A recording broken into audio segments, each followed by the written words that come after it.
Mi nombre es Karen Suárez, tengo 25 años. Soy youtuber y generadora de contenido sobre finanzas y emprendimiento. Todo empezó cuando quise compartir con otros las cosas interesantes y útiles que estaba aprendiendo en mi carrera. Desde entonces mi misión ha sido fundamentalmente mostrarles a los jóvenes cómo emprender y manejar su dinero. Y en esa labor me he venido haciendo muchas preguntas sobre la educación en nuestro país. Por eso empecé este recorrido entre personas y lugares para entender cómo es la enseñanza y el aprendizaje en Colombia. ¿Qué transformaciones necesitan las instituciones y los métodos educativos en nuestro país? ¿Y por qué es un tema fundamental para el futuro de las nuevas generaciones?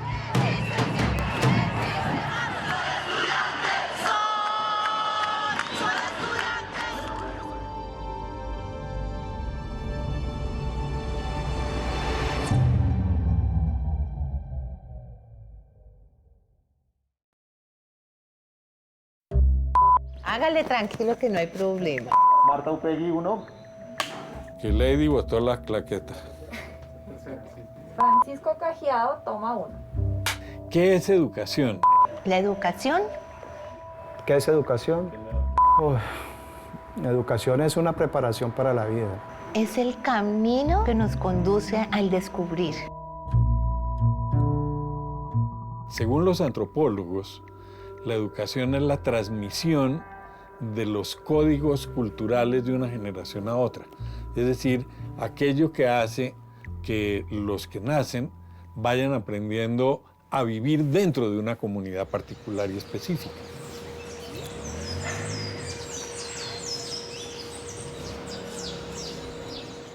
Sirve para formar, sirve para crear personas aptas a una sociedad, sirve para soñar y para hacer grandes cosas.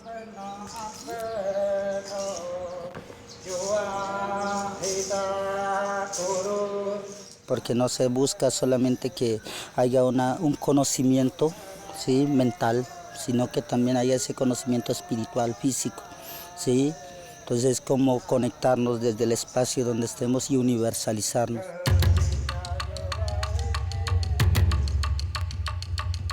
La educación es la tarea fundamental del ser humano.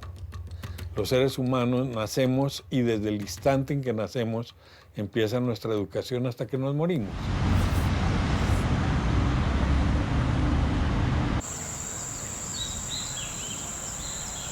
Más allá de sedes, más allá de palacios, más allá de maestros con muchas certificaciones, lo importante es el alumno.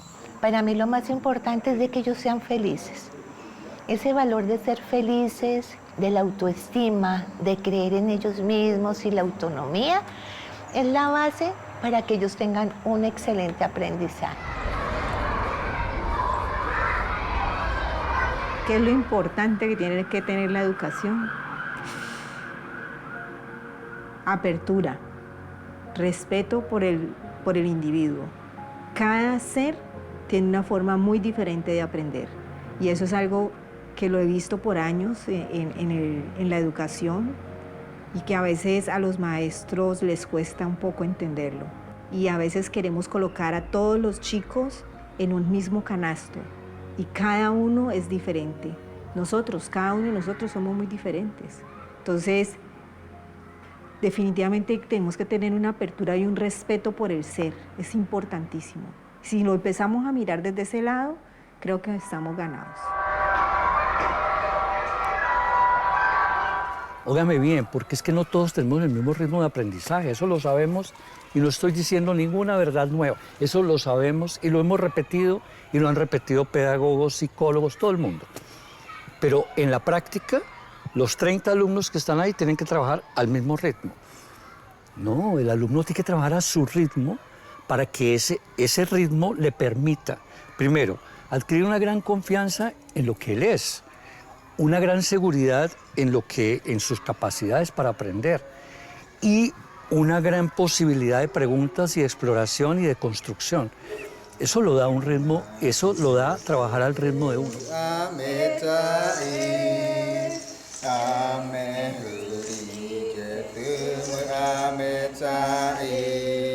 La educación en general tiene que verse de diferentes miradas, de diferentes aspectos, Todos no aprendemos de la misma manera. La transmisión del conocimiento a través de la educación tiene que verse de diferentes elementos, de diferentes pueblos, de diferentes miradas, de diferentes saberes.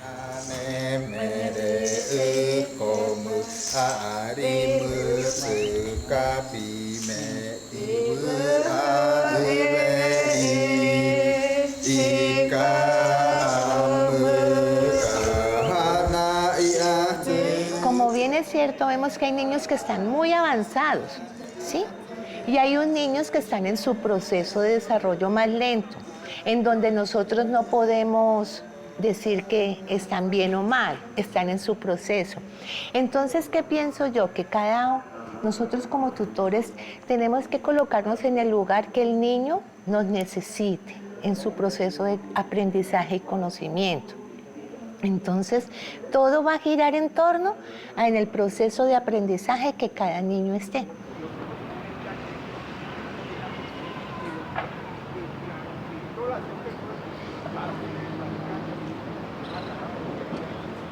El maestro ha cambiado porque le ha tocado empezar a reivindicar sus prácticas de aula, le ha tocado darse cuenta que son contextos diferentes, son maneras de aprendizaje diferentes, que las personas son diferentes y que todos no aprenden de la misma manera.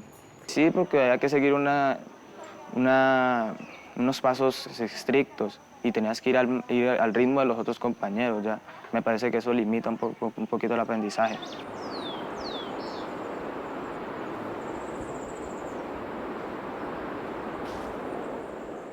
Muchas veces limitan a sus hijos con respecto a la educación de que usted tiene que responder por una nota y ni siquiera están sabiendo qué es lo que verdaderamente está aprendiendo el estudiante. Si usted es buen estudiante debe sacar buena nota, pero en realidad no debería ser así porque primero los estudiantes no tenemos las mismas habilidades, algunos se destacan en unas cosas más y no se están en realidad evaluando qué tanto nosotros podemos repetir.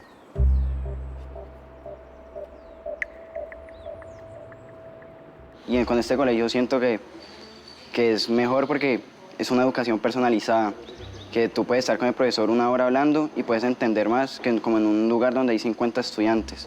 Entonces me parece más fácil. Al ser más estudiantes, la profesora tiene menos tiempo para explicarle a cada uno. Me gustó mucho que uno depende de uno mismo, el proceso depende de tu trabajo y en el tiempo y la calidad que tú hagas tus trabajos ya. Depende 100% de ti, me parece eso muy bueno para que uno se acostumbre a hacer las cosas bien durante el resto de la vida.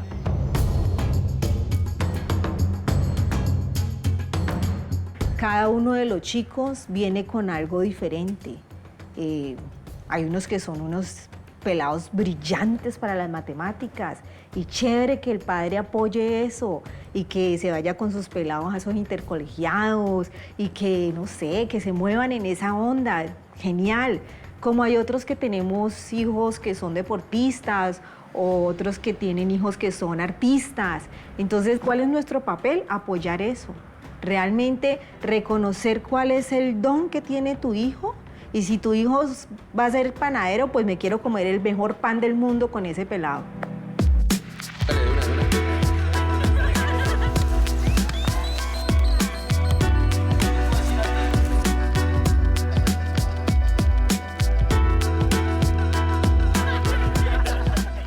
La educación es para aprender, pero yo la veo más como diversión, aprender divirtiéndome.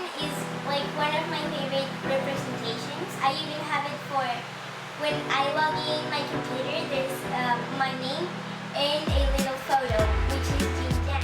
Si no se divierten, no aprenden, es así de fácil. Hay una cantidad de gente que se ha dedicado a estudiar la educación, la psicología, la antropología, y lo que es muy claro es que la única forma de aprender en los primeros 10 años de la vida es jugando. Si los niños no juegan, no aprenden. Por eso no están aprendiendo nada ahora. Nada. Es decir, toda esta cosa de la gente fanática, que el internet, que la virtualidad, carreta. Los niños, por lo menos hasta los 10 años, no están aprendiendo nada. ¿Por qué? Porque el aprendizaje es un proceso adaptativo. Aprender significa que yo me adapto al mundo.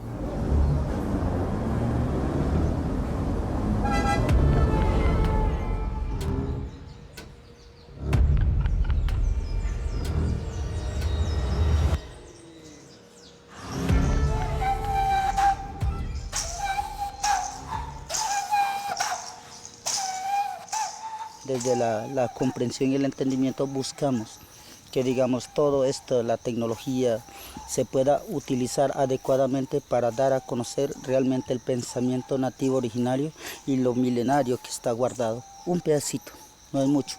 Cada uno, desde que abre su corazón y llegue a esa comprensión, se van acercando a ese entender y el lograr ponerlo en práctica en contexto de ciudad.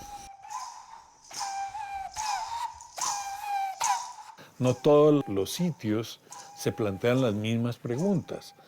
Fíjate, no es lo mismo plantearse una nueva tecnología en La Guajira que planteársela en la mejor zona de Bogotá o planteársela en Silicon Valley, porque la cultura es otra, porque el clima es otro, porque todo cambia. Entonces, la educación tiene que responder muchísimo a cada lugar y a cada situación.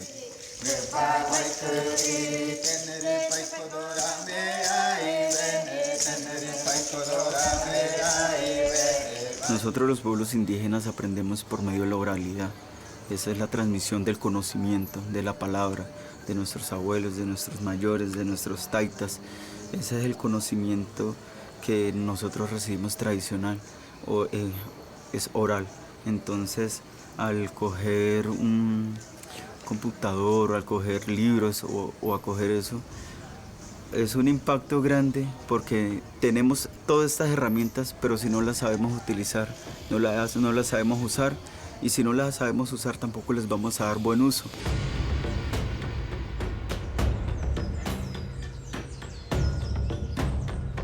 No es la tableta, es primero formar a ese individuo o darle los elementos para que a partir de un proceso de construcción de autonomía sepa utilizar la tecnología y no que finalmente la tecnología lo domine.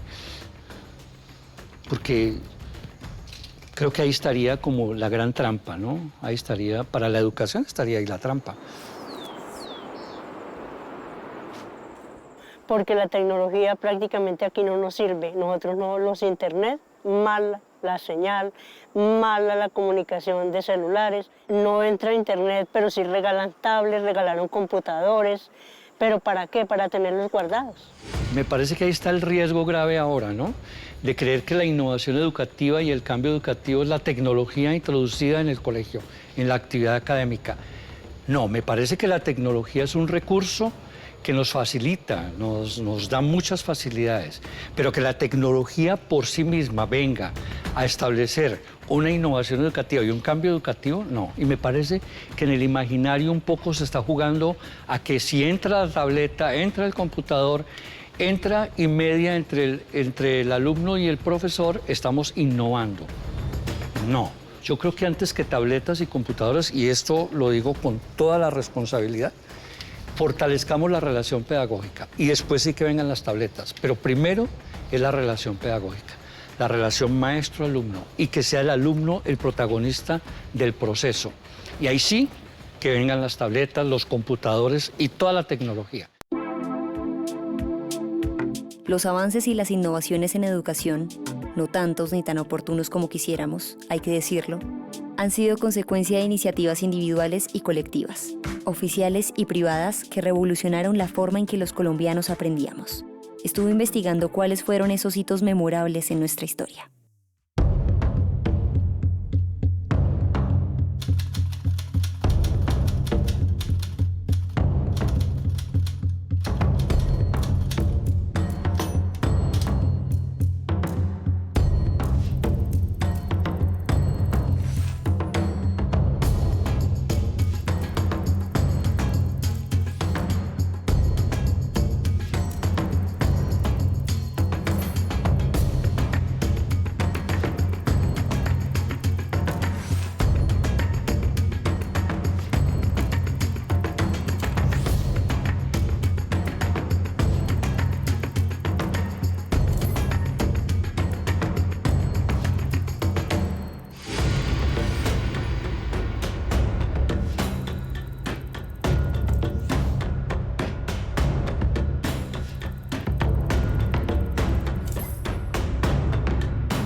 por otro lado, fíjate que seguimos sobre un esquema de que a una edad le corresponde un curso. Y un niño que tiene 2 años más no puede estar, digamos, en tercero de primaria sin que lo vean como si fuera retardado o algo por el estilo. Y al revés, un niño que es un prodigio, que los hay en gimnasia o en natación o en música, los talentos en arte se expresan muy rápidamente, pero no puede estar más adelante porque tiene que esperar. Entonces, esto lo que hace es empezar a negar la posibilidad de identificar talentos. Tenía que hacer como 4 horas de estudio, 4 horas de gimnasia y como 2 horas de tareas para terminar a las 11 y volver a despertarme a las 6. Como que ese tema de la educación con el deporte no hacía clic. Entonces veía a mi hija un poco triste, frustrada por eso. Yo llegué a escuchar a mi hija decirme, es que yo ¿por qué no logro tener notas de 100 en mis exámenes si he estudiado bastante y mis compañeras lo hacen? Porque yo siempre era como, papi, ¿me puedes ayudar para esto? Papi, ¿me puedes ayudar para esto? O mami, es que esto me está costando mucho y tal. Porque o tal vez mi papá estaba afuera, entonces ahí estaba mi mamá, pero mi mamá también estaba ocupada. Entonces ella lo hacía como así súper rápido y yo aún no entiendo. Y ella, ay no, entonces dígale que no alcanzó porque yo estoy muy ocupada. No podría haber en países como Estados Unidos, como Alemania, como Francia, los grandes países olímpicos tienen modelos particulares de desarrollo desde la primera infancia, porque además esos talentos son de juventud. No se puede ser gimnasta olímpico empezando a los 26 años, ¿no? Porque el cuerpo necesita aprender y automatizar 1000 cosas desde niño cuando es flexible.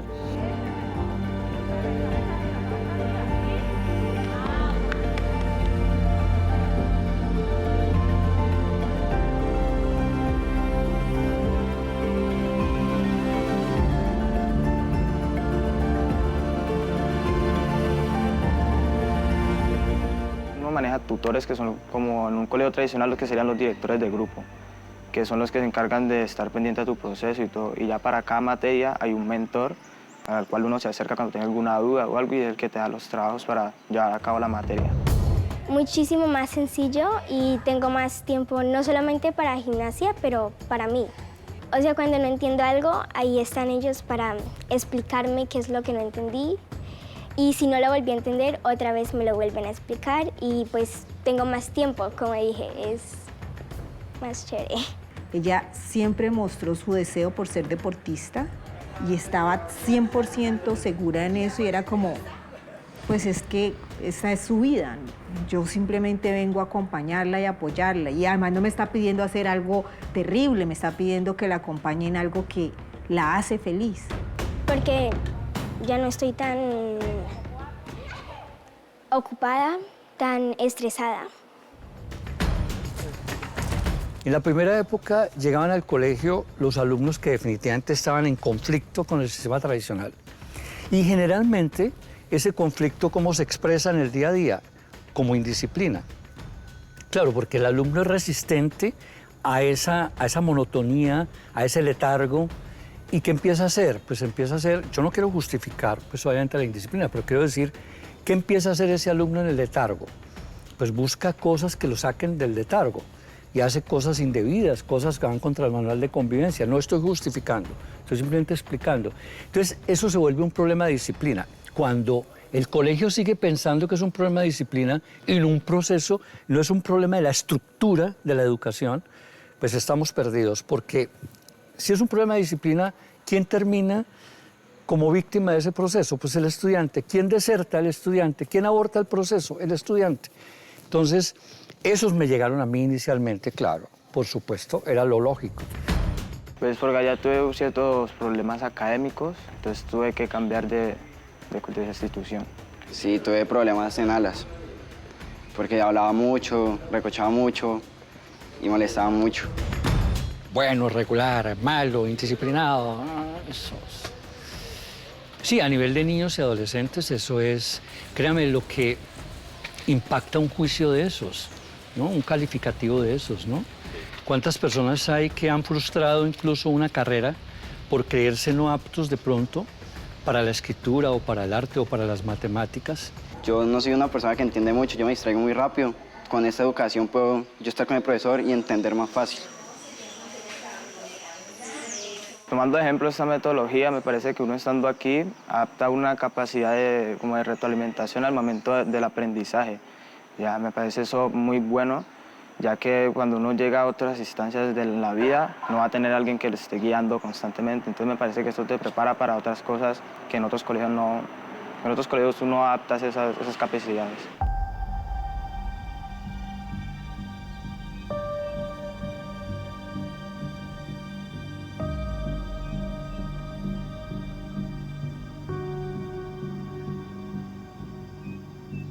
Curiosamente, cuando aparece en el escenario educativo una propuesta alternativa, pues tiene más enemigos que amigos, eso sí, y desde las autoridades educativas. O sea, el imaginario social, colectivo, pues no le cree mucho a lo nuevo, siempre se prefiere, y en educación sí que más. No, lo que ya, si ya lleva 80 años en el colegio, no, eso que hace el colegio es perfecto. Entonces creo que en ese imaginario pues cabe muy poco la alternativa, la innovación educativa. Colombia históricamente es un país muy atrasado en educación. Cuando los países de América Latina ya habían arrancado a tener educación gratuita hasta 9º grado, nosotros seguíamos con una constitución que aseguraba solo hasta el 5º grado y la cobertura nuestra era inferior a la de casi todos los países de América Latina en 1950.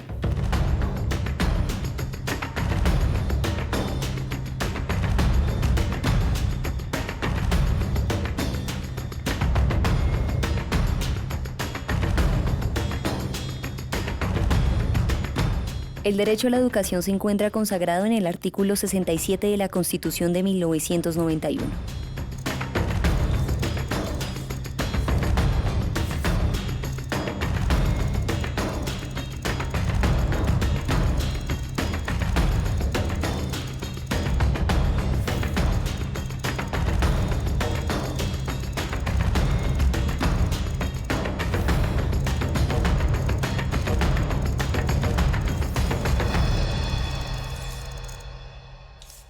Es labor de todos hacer que ese derecho no sea letra muerta, como ha sucedido con tantos derechos fundamentales de los colombianos.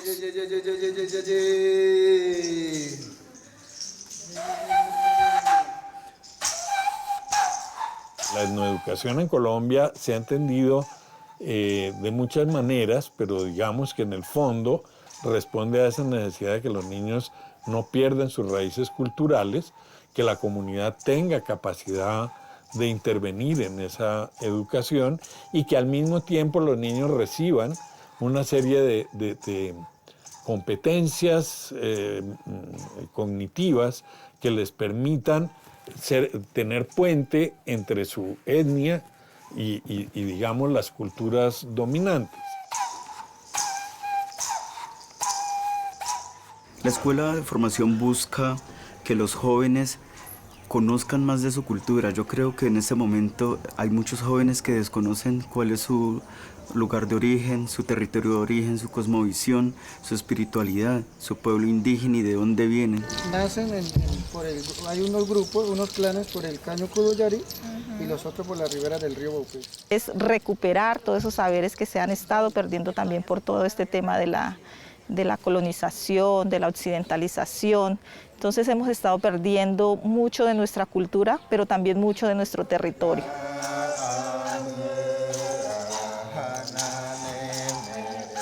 La educación tradicional no acoge los otros modelos educativos de hermanos campesinos, de hermanos afros, de nosotros los indígenas. Entonces nosotros tenemos una educación propia que es válida y que tiene que ser incluida en los planes educativos y los modelos pedagógicos de todos los colegios.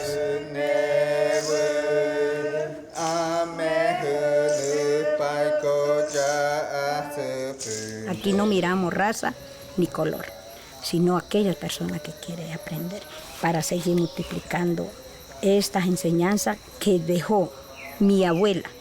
De mi abuela fue con mi mamá y mi mamá me dejó esta herencia que hoy en día ya lo estoy multiplicando.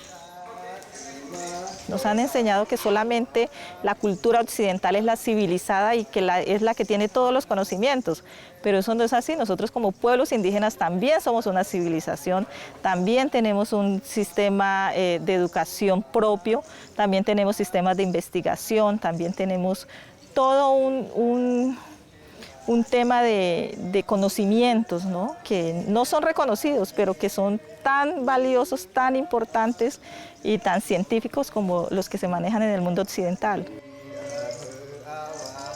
Nuestra educación es teórico-práctico, ¿sí? Entonces dentro de eso la teoría, digamos, es el ejercicio del círculo de la palabra, los mambeaderos, donde en la mañana, digamos, se hace todo lo que tiene que ver con talleres y toda la actividad a nivel occidental. Y en la noche, por medio de los abuelos la palabra, del círculo de la palabra, se analiza.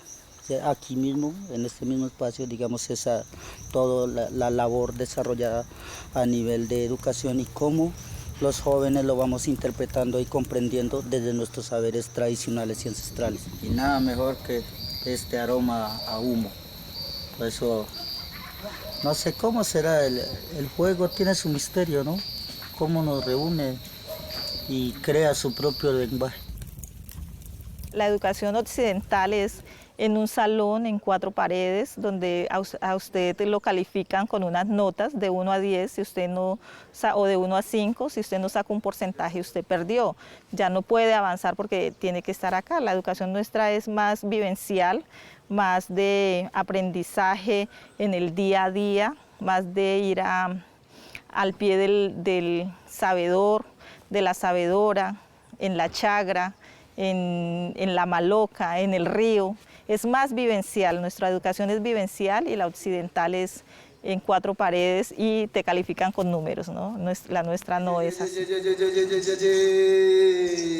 La educación no es otra cosa que la educación hecha por la comunidad a la cual pertenecen los niños. Es decir, es una forma de darles identidad y pertenencia. Lo que es trágico es que no la hayan, porque lo que es trágico es que a uno le arranquen su identidad, que a uno lo obliguen desde muy niño a pertenecer a una cultura que no tiene raigambre. La misión que buscamos es que como el joven líder vuelva y se acerque nuevamente a los abuelos para que no solamente aprendan el conocimiento occidental, sino también el conocimiento tradicional sobre la base de cuidar nuestro territorio.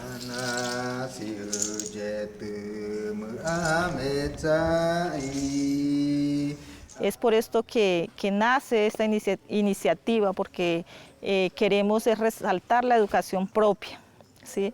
A través de eso queremos también como empoderar a nuestros jóvenes para que tengan una educación intercultural, porque pues ya en el marco de todo este proceso que nos ha tocado vivir, ya nos toca aprender de los dos espacios, pero también protegiendo y aprendiendo y tener como ese sentido de pertenencia de nuestra cultura propia, y es por eso que se da, o nuestros mayores lo visualizan de esa manera, para seguir protegiendo la cultura y el territorio.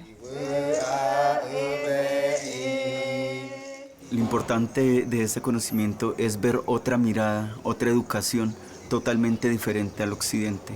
Una educación donde también manejamos nuestras líneas de numerologías diferentes, manejamos nuestros tiempos totalmente diferentes, tenemos calendarios propios ecológicos, no manejamos un almanaque, nosotros manejamos tiempos a como lo da la naturaleza, a como lo da cada uno de nuestros pueblos. Es totalmente una escuela hecha por nuestros líderes y nuestros mayores, abuelos y abuelas, con el conocimiento de ellos para nosotros que somos sus nietos. Puede haber otras maneras de aproximarse a la matemática. No es que las comunidades de distintas etnias no tengan matemática, lo que pasa es que no tienen la matemática formal que, digamos, se usa en el universo científico. Y entonces, pues esa matemática también es importante para que la gente, independientemente de su origen étnico, tenga oportunidad de acceder a todos los bienes de toda la cultura universal, no solo a los de su etnia. Entonces es como un tire y afloje, es como un encontrar ese puente entre lo más íntimo y propio y las raíces más profundas y pertenecer al mundo. Ese es un ejercicio muy interesante. El Catumare de Saberes maneja cuatro ejes fundamentales, que es lo propio, lo ajeno, lo apropiado y lo impuesto. Es cómo podemos que nuestros jóvenes en ese contexto analicen todas estas situaciones. Nosotros llegamos primero a compartir lo propio, a conocernos nosotros mismos, nuestra identidad cultural, cómo nos comunicamos en los territorios, si utilizamos tambores, si utilizamos los mismos troncos de los árboles. En las noches tenemos encuentros de compartir la palabra, el amanecer la palabra, el mambeo, compartimos nuestra gastronomía, nuestras comidas propias. También hacemos el intercambio de medicina tradicional. Reunirlos en la maloca y que cada uno cuente cuál es su ley de origen, cuál es su tradición, si es de Anbil, si es del tabaco, si es de la coca. Es en ese marco que se hace la reunión de lo propio, ¿no? Estamos aprendiendo lo ajeno, tipos de comunicaciones que son ajenos a nosotros totalmente, pero que posiblemente puedan aquejar problemas a nosotros. Una reunión de lo ajeno, qué es lo que nos está afectando en nuestros territorios. Los cultivos ilícitos, por ejemplo, cogieron nuestra coca, la hoja de la coca que para nosotros es sagrada, la cogieron y la transformaron y ahora es un negocio ilícito que ha afectado mucho a nuestros territorios. Hay deforestación, hay desplazamientos.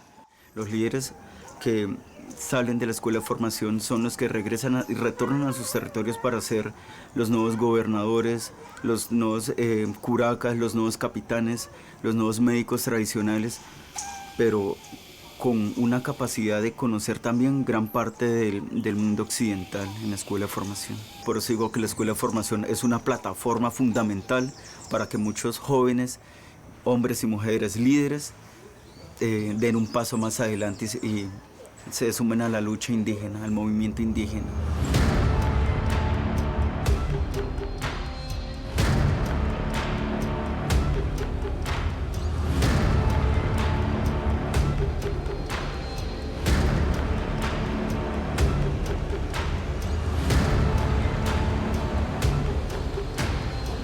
Lo primero que habría que comprender para hacer una verdadera transformación en las educaciones rurales colombianas es aplicar distintos enfoques que son necesarios a esas educaciones. Por ejemplo, el enfoque territorial es sustancial, comprender que los saberes locales tienen que marcar la pauta de lo que se enseña en las escuelas, que no se pueden seguir permitiendo currículos que vengan desde Bogotá, ¿sí? Y que no sean pertinentes al territorio. No se pueden seguir creando las políticas públicas educativas desde el centro para las periferias. Se aprende a sobrevivir a partir de la escuela. Y yo creo que esto es un panorama muy doloroso cuando siempre que nos hablan de educación nos están hablando de las pruebas saber o de las pruebas PISA y no nos están hablando de cómo se aprende a sobrevivir en un país con tantas dificultades.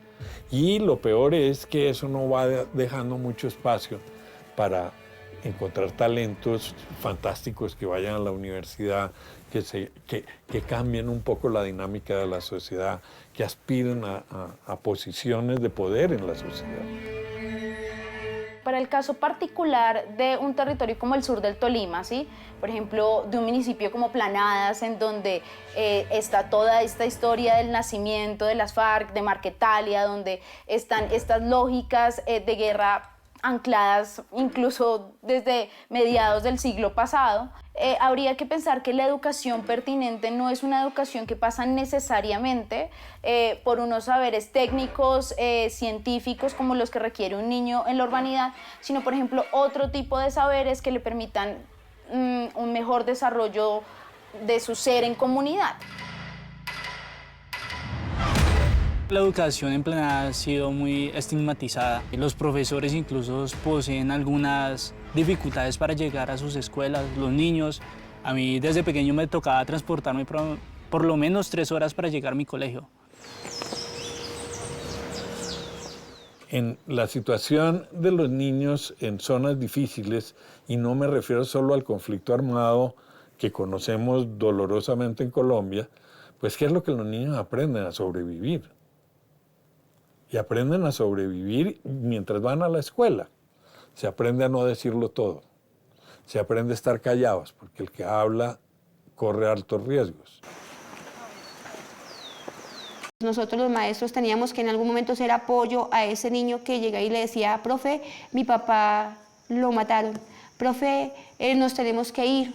O cuando por los caminos encontrábamos muertos y sabíamos que eran padres de nuestra comunidad y que teníamos que reconocerlos y ir a decirle a la familia que fuera a recoger a ese ser querido, o también ver cómo las familias tenían que irse con sus cosas, dejar sus fincas abandonadas. En el tema de lo de la educación, pues ya no podíamos ni salir mucho, ¿sí? Porque pues si salíamos también, no, se está llevando información por parte del ejército, empezaban a indagarlo a uno, a interrogarlo, bueno, ¿usted qué hace? ¿Qué? ¿Por qué se mueve tanto de aquí para allá, de este sector, de esta zona? A nosotros como escuela nos tocaba a veces, cuando llegábamos estaba el corredor lleno de ejército, tocaba pedirles de una manera muy amable pues que se alejaran de la zona. Entonces a veces decían que por qué teníamos que por qué les decíamos que se fuera. Entonces pues uno siempre dice, no, es que eso es una escuela y ustedes tienen cómo defenderse, nosotros no tenemos cómo defendernos. Siempre se les explicaba eso y a veces nos tocaba hacer uso como de los decretos de ley que hay, que tienen que estar a una distancia determinada de un aula escolar. Entonces algunos se ponían bravos. Ahora, naturalmente, pues se habla y se habló mucho de que había reclutamiento de niños en el marco de la escuela. Yo escuché de primera mano eso una vez, las otras veces nunca lo pude comprobar y como te decía, yo estuve en todas estas zonas mucho tiempo. Que sí se reclutaban niños, sí, pero el mecanismo no era como llegar y enlazar y todos los de quinto de primaria se van con nosotros. Ocurrió eventualmente, pero no era lo más frecuente, pero es muy duro. Y los maestros vivían muy aterrorizados, pues porque obviamente los maestros sí estaban obligados a tener, a rendir cuentas, digamos, de muchas de sus cosas.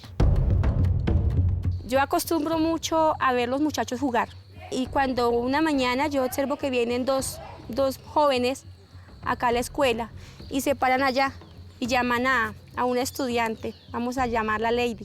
Eso se hacía como muy reiterativo, entonces yo le digo, Lady, ¿qué está pasando? O sea, ¿por qué te vienen a buscar? Lady tenía 12 años. Entonces ella, no, profe, son amigos de mi papá que vienen a pedir un favor. Pasado una semana, teníamos una izada de bandera. Cuando ella me dice, profe, yo quiero bailar. Yo le digo, pero usted no se ha preparado. No, yo quiero bailar. Dice, usted tiene una canción que a mí me gusta mucho que se llama Colombia, Tierra Querida. Y ella me decía, profe, mire que yo lo hago bien, y bailaba.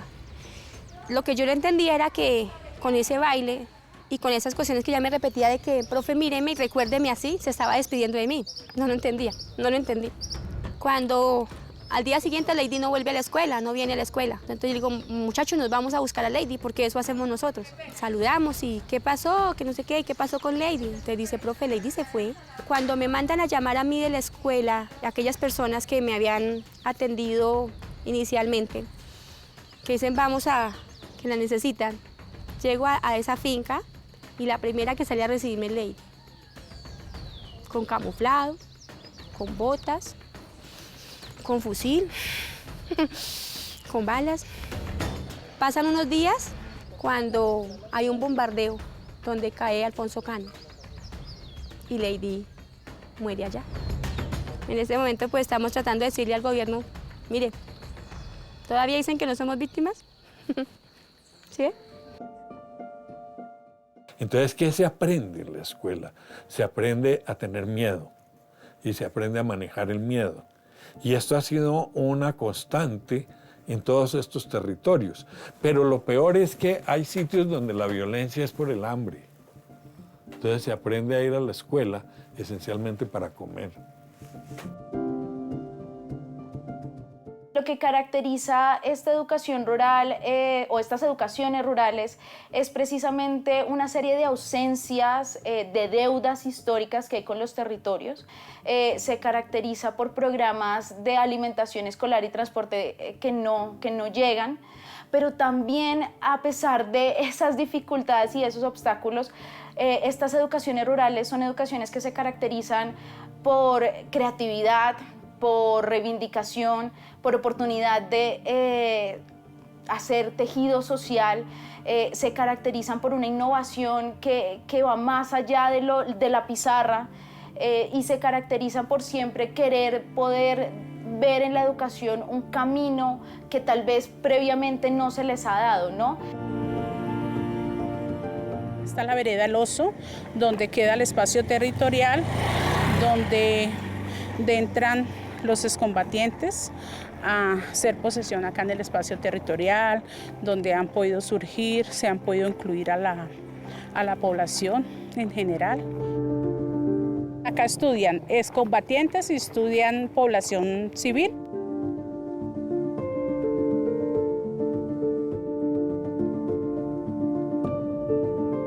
Cómo se educa dentro del conflicto tiene dos maneras de decirse. Una es esa, cómo se educa dentro del conflicto, y la otra es qué se aprende en medio del conflicto. El sistema que se maneja en la educación es muy diferente al que nosotros deberíamos de percibir, porque a nosotros nos educan, o en mi concepto, nos educan muchas veces para ser empleados, nos están enseñando a ser pobres, nos están matando las ideas.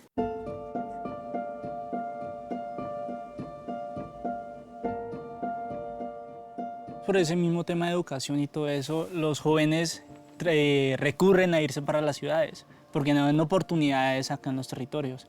Porque un joven que no tiene las oportunidades para poder estudiar, un joven que no tiene las oportunidades para poder sobresalir desde el campo, obviamente muchas veces por eso no aspira a hacer más cosas, y menos por su territorio, y más con la etiqueta que nos tienen a los campesinos.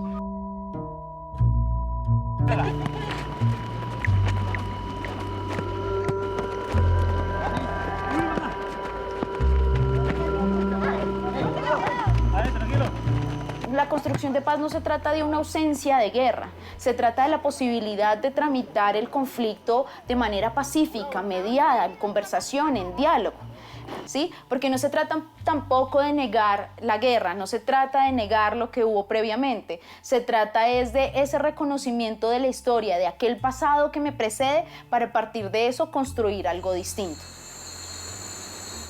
Aquí hay organizaciones hechas, asociaciones de jóvenes que la verdad no quieren coger un arma, quieren coger es un lápiz, un lapicero para hacer algo, pero para trabajar en el territorio.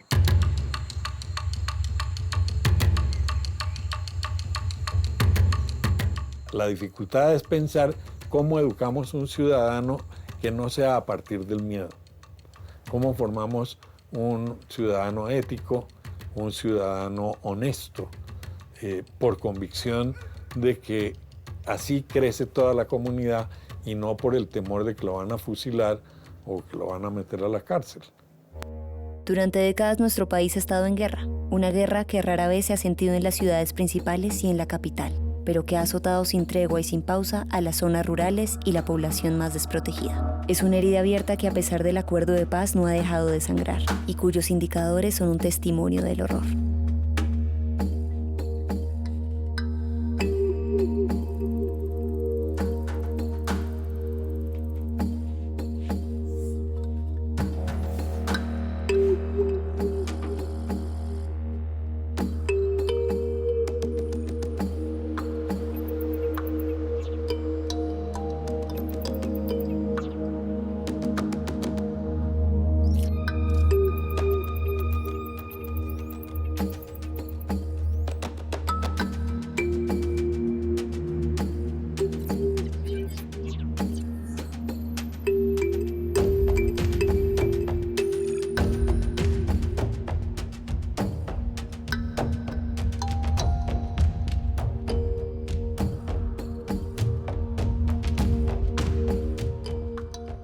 La educación, desde toda la historia humana, ha servido para dos cosas: para sobrevivir y para conservar la especie, y para nada más.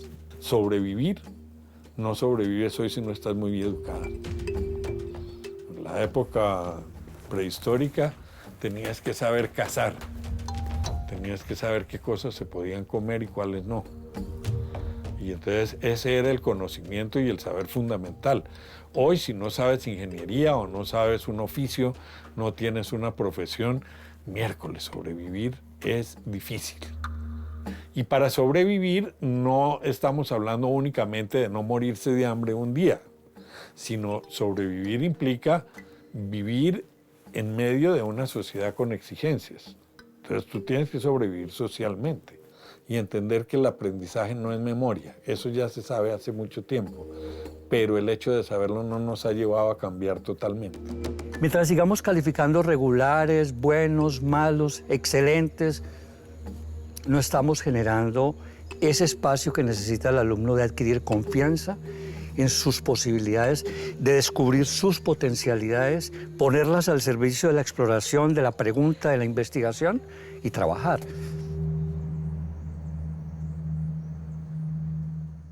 Para nosotros, la educación es el respeto, el valoramiento, el amor con el que se hacen las cosas. ¿Sí? Es como ayudar a que los jóvenes o nosotros mismos nunca nos olvidemos de la vocación de servicio. Dar sin esperar nada a cambio. Para mí la educación es el camino para cada día ser mejores personas. La educación no tiene que ser competitiva, ¿sí? Porque a nosotros nos educan para ser competitivos, ¿no? En nuestras comunidades eso no está así. Cada uno tiene un rol dentro de esa sociedad, no para competir con el otro, sino para que colectivamente avancemos todos hacia un futuro mejor como pueblos, ¿no? Poner a la gente a competir en un mundo donde claramente lo que funciona es colaborar, pues ya de entrada es un poco tonto.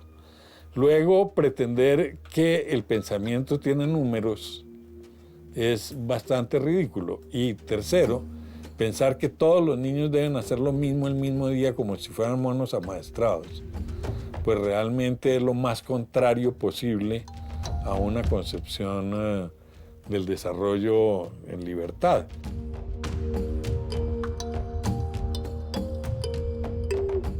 Ahora hay colegios que están haciendo el cambio. Hay colegios rurales donde hay maestros extraordinarios que están haciendo otras cosas. Hay colegios en Barranquilla, hay colegios en Yopal, en Casanare, hay colegios en Bogotá, hay muchísimos. Hay colegios en el Baupés que están haciendo otras pedagogías, pero todavía son pequeñas islas que tendrían que generalizarse mucho más. Esto no es tan fácil, esta nueva idea no va a cambiar de la noche a la mañana, ¿no? Lo importante en la educación es el alumno, lo importante. Más allá de sedes, más allá de palacios, más allá de maestros con muchas certificaciones, lo importante es el alumno. O sea, para mí, si el colegio está centrado en el alumno, ve que el alumno es el protagonista del proceso de aprendizaje, eso es lo que debe ser la educación. A partir de ahí tú puedes construir muchas cosas y a partir de ahí no hacen falta palacios ni grandes certificaciones, sino grandes maestros y que los procesos avancen. Eso es lo que se necesita realmente. Necesitamos una sociedad fuerte, donde nos respetemos unos a otros, donde cada uno pueda decir sus ideas y donde el debate público sea posible. Ahí está todo el elemento crítico.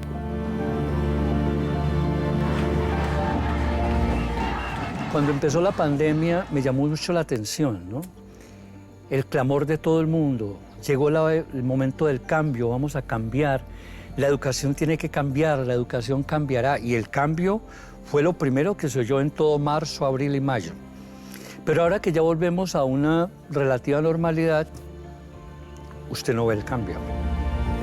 ¿Cuál cambio? Seguimos el mismo esquema rígido, el mismo esquema de contenidos, el mismo esquema de eficiencia, ¿sí? La calificación, la eficiencia, la clasificación, el bueno, regular, malo, el mal estudiante, el buen estudiante. Seguimos con la clase magistral, el profesor dicta una clase, llena un tablero, da la información, el estudiante sigue siendo un receptor pasivo. Cuando teníamos la oportunidad de oro, ahora que la pandemia nos tocó y nos tocó la base y nos cimbronó, hombre, era el momento de hacer el cambio. Pero no quiero ser pesimista, pero pienso que todavía nos faltan muchas pandemias más para que nos demos cuenta que hay que flexibilizar. ¿Y qué es flexibilizar? Es abrir el espacio para que haya la pregunta. Es abrir el espacio para que haya la inquietud, la curiosidad, la discusión, el análisis.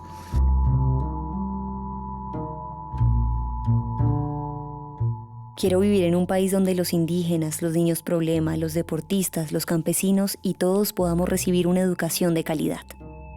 Un país donde todos los saberes ancestrales y modernos, científicos y tradicionales, locales y universales tengan cabida. Un país de profesores como Sor Linda, Marve, Norberto y Francisco. Un país donde mis hijos y los hijos de mis hijos aprendan a vivir en paz. En donde la letra con sangre nunca entre y donde la ley no sea letra muerta.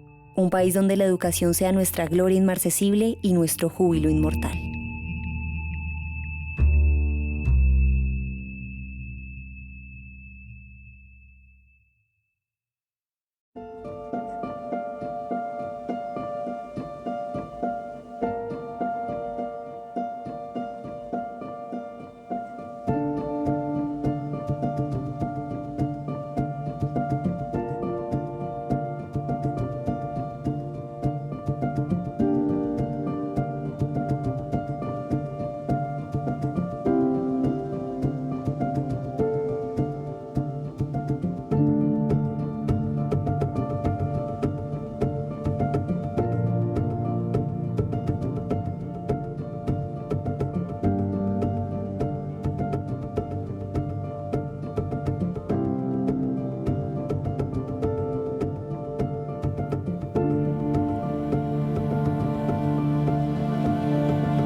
Cecilia Riveros, New Education, Take 1.